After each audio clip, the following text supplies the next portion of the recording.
Hello friends, हमारा जो health infrastructure है उसमें प्राइवेट सेक्टर का क्या कंट्रीब्यूशन उसकी बात करेंगे।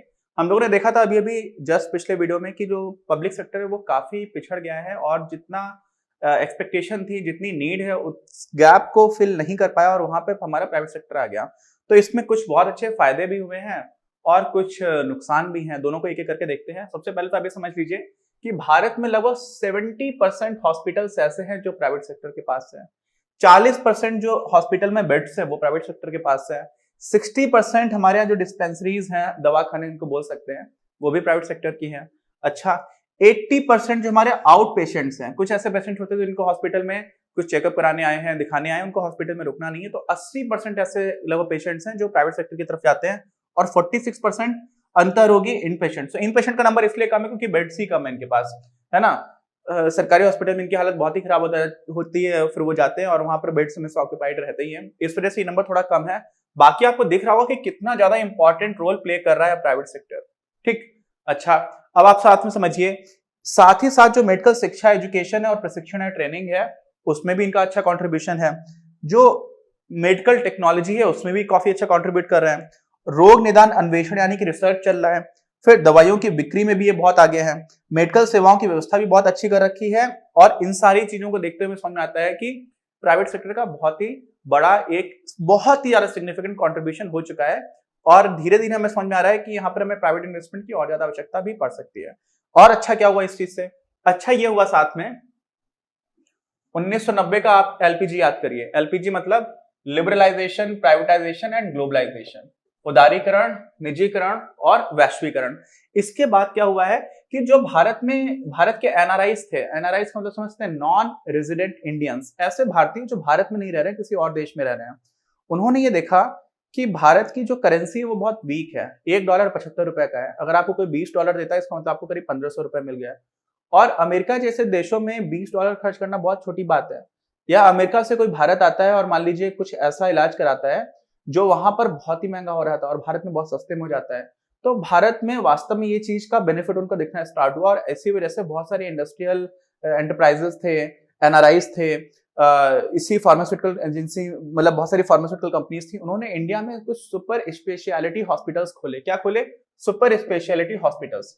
ऐसे अस्पतालों का निर्माण किया। अब ये अस्पताल काफी महंगे होते हैं, इनमें बहुत सारी अच्छी सुविधाएं रहती हैं। तो एक इंटरनेशनल कमीशन है जो अप्रूव करता है हॉस्पिटल्स को। तो इंडिया में करीब 40-45 ऐसे हॉस्पिटल्स हैं जिनको उन्होंने अप्रूव किया हुआ है। और वो अप्रूवल इतनी आसानी से नहीं मिलता, और एक देश में इतने सारे हॉस्पिटल्स को मिले, ये बड़ी बात होती है। तो इस वजह से बहुत सारे भारत में बाहर से लोग आना स्टार्ट कर चुके हैं अपना इलाज कराने के लिए, और उसको हम लोग बोलते हैं मेडिकल टूरिज्म। क्या बोलते हैं?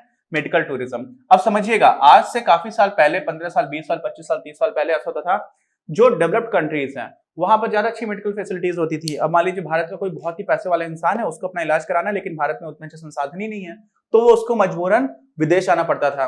ठीक है, हमारे अभी भी कुछ पॉलिटिशियंस है जो अमेरिका में जाकर के कुछ इलाज कराते हैं, कभी कुछ हो जाता है तो कुछ हो जाता है तो अमेरिका या किसी और डेवलप कंट्री में चले जाते हैं। लेकिन अब बहुत सारे विदेशी भारत में आना इसलिए स्टार्ट कर चुके हैं क्योंकि भारत में जो स्वास्थ्य व्यवस्था है प्राइवेट सेक्टर की वजह से वो बहुत अच्छी हुई है और काफी साफ सुथरा रहता है, आपसे पैसे भी काफी लेते हैं। लेकिन उनके लिए वो पैसा इतना नहीं है क्योंकि उनके देश में तो बहुत ज्यादा महंगा है, तो वो भारत आना स्टार्ट कर चुके हैं। भारत से भी लोग जाते थे। तो एक तरह से मेडिकल टूरिज्म जो है वो भारत के प्रति, अब एक तरह से बोला जाए तो थाईलैंड में बहुत ज्यादा मेडिकल टूरिज्म चलता है, दूसरे नंबर पे भारत आ चुका है। और अभी भारत जो सरकार है उसने मेडिकल वीजा आपके लिए अप्लाई करने की आवश्यकता नहीं है। आपको मेडिकल टूरिज्म के लिए अगर आना है तो उससे भारत को फायदा होता है। कोई भी विदेशी बाहर से आकर के भारत में काम करा रहा है तो भारत के लोगों को पैसा मिलना है, तो इससे भारत की इंडस्ट्री को फायदा। अगर आप मेडिकल इंडस्ट्री की बात करेंगे तो ये काफी अच्छी चीज हुई। लेकिन दुख की बात है, इसमें किस तरह के हॉस्पिटल्स आते हैं? बहुत सारे हॉस्पिटल्स हैं। गंगाराम है दिल्ली में, फोर्टिस हॉस्पिटल है, अपोलो हॉस्पिटल है, ये अंबानी साहब की जो माता का नाम है उनके नाम पर कोकिलाबेन नाम से हॉस्पिटल है। तो ऐसे कई हॉस्पिटल्स हैं जो बहुत ही महंगे हैं भारतीयों के हिसाब से, लेकिन विदेशियों के हिसाब से बहुत सस्ते हैं। और जो वहां पर लीलावती हॉस्पिटल है मुंबई में, तो ऐसे इन हॉस्पिटल्स में बहुत अच्छी सर्विसेज रहती हैं और विदेशी आकर के यहाँ पर अपना इलाज करा रहे होते हैं। तो इनको हम लोग क्या बोल देते हैं? मेडिकल टूरिज्म को प्रमोट कर रहे हैं, क्योंकि लोग मेडिकल अपना कुछ इलाज कराने के लिए यहाँ पर आ रहे हैं। ऐसी स्थिति में इनको अफोर्ड भारत के जो अमीर लोग हैं वो कर पाते हैं, और जो पर्यटक है चिकित्सा के दृष्टिकोण से आ रहे हैं वो कर पाते हैं। एक आम भारतीय नहीं जा पाता है ना। कुछ कुछ ऐसे हॉस्पिटल है जहां पर रात भर का सिर्फ कमरे का किराया 35,000 है। समझ रहे? मतलब बहुत ज्यादा लग्जरियस होटल्स के पीछे छोड़ दिया उन लोगों ने। तो ऐसी स्थिति है। अब वही है कि कम से कम सुविधा है, ये भी बड़ी बात है। मान लीजिए आपके देश में होती नहीं तो फिर यहाँ पर आते ही नहीं, तो उस दृष्टिकोण से देखेंगे तो खराब बात नहीं है। लेकिन दुख की बात यह है कि बहुत सारे भारतीय जो है उनकी पहुंच के बाहर है ये सारे हॉस्पिटल्स। अच्छा, अब यहाँ पर एक और चीज आ जाती है, इसको हम लोग बोल देते हैं आयुष, एक नया मंत्रालय बनाया गया है सरकार के द्वारा। इसमें क्या आ जाती है, हमारी जो मैंने 3 का नाम आपको पिछले वीडियो में बताया था, इसी में 6 तरह के सिस्टम्स आ जाते हैं। सिद्धा जो है वो आपका तमिलनाडु में एक ओरिजिन हुआ, इसका ओरिजिनेट हुआ था। और इस तरह का क्या क्या आता है, आयुर्वेद है, योग है, यूनानी है। अब यूनानी तो वास्तव में बाहर से आया था 18वीं शताब्दी में, लेकिन भारत के ही कल्चर में आकर के मिलजुल गया है, तो हम लोग इसको भी इंडियन सिस्टम बोल देते हैं। ऐसे ही सिद्धा है, ये तो तमिलनाडु का मैंने बताया। प्राकृतिक चिकित्सा को हम लोग नेचुरोपैथी कहते हैं। फिर होम्योपैथी भी ओरिजिनेट नहीं हुई इंडिया में, बाहर से आई, और इन सारे में भी डिग्रीज मिलती हैं। लेकिन ऐसा कहा जाता है कि इन सबको भी प्रमोट करने की आवश्यकता है। कि क्यों प्रमोट करने की आवश्यकता है, कई लोग इस पर क्वेश्चन मार्क उठाते हैं। बहुत सारे साइंटिस्ट हैं और जो एलोपैथिक मेडिकल प्रैक्टिशनर्स हैं वो भी ऐसा कहते हैं कि इनमें से कुछ कुछ प्रिवेंटिव मेजर्स बहुत अच्छा लेती है। आयुर्वेद को बहुत सारे लोग बहुत सपोर्ट करते हैं, लेकिन होम्योपैथी को कई लोग क्वेश्चन करते हैं, यूनानी को भी कई लोग क्वेश्चन करते हैं। नेचुरोपैथी भी अच्छा है, लेकिन क्यूरेटिव उतना अच्छा नहीं है। तो प्रिवेंटिव में क्या होता है कि आप बचा लो पहले से, क्यूरेटिव होता है कि कुछ बीमार हो गया फिर आपको इलाज करना है। तो बीमार होने के बाद इलाज करना बहुत अच्छा नहीं मानते हैं कई लोग इसमें, बट फिर भी इसको भी बढ़ाए जाने की आवश्यकता में क्यों प्रतीत होती है मालूम है आपको? क्योंकि भारत में जो झोला छाप डॉक्टर्स है ना, जिनको फर्जी डॉक्टर्स बोलते हैं, ये भाई साहब 10 लाख से ऊपर है, समझ रहे हैं? तो जो झोला छाप लोग हैं जिन्होंने कुछ भी पढ़ाई लिखाई नहीं की है, उनकी तुलना में इन लोगों को काफी चीजें आ रही होती है। ऐसे ही अलग अलग तरह की चीजें चलती है। तो कायरोप्रैक्टर्स होते हैं कुछ, ठीक है, उनको भी असली डॉक्टर नहीं माना जाता। और कुछ कुछ कॉमेडी सीरीज होती है यूएसए की, उनमें उनका मजाक उड़ाया जाता है। ऐसे हमारे यहाँ पर भी ये लोग पढ़ाई करते हैं, इन्होंने काफी चीजें पढ़ी तो है, कई चीजों का आइडिया है। हमारे यहाँ तो अभी झोला छाप डॉक्टर्स की इतनी बड़ी समस्या है, दिल्ली में आप देखोगे तो 50,000 झोला छाप डॉक्टर्स मिल जाते हैं, कुछ कुछ ऐसे सर्वे बताते हैं। देश भर में 10 लाख लोग ऐसे हैं जिन्होंने कोई पढ़ाई लिखाई नहीं की और दवाई बांटते फिर रहे हैं। और किस तरह की दवाई? एलोपैथिक दवाई। और एलोपैथिक के लिए आपको एमबीबीएस तो करना ही चाहिए, कम से कम वो बैचलर्स डिग्री है मिनिमम, वो आपको पास होनी चाहिए, और वो नहीं है फिर भी लोग काम कर रहे हैं। तो ऐसे लोगों से तो बोलते हैं ना, नीम हकीम खतरे जान, तो ये वैसे लोग हैं, कोई पढ़ाई लिखाई नहीं की है। कई लोग फर्जी डिग्री भी लगा लेते हैं, कई लोग ऐसे पकड़े भी जाते हैं। तो इस तरह की समस्याएं बहुत सारी चल रही हैं, और इस वजह से बोला जा रहा है कि इनको हम प्रमोट कर सकते हैं। क्यों? क्योंकि भारत में अदरवाइज जो रेशियो है वो 1:1457 का है।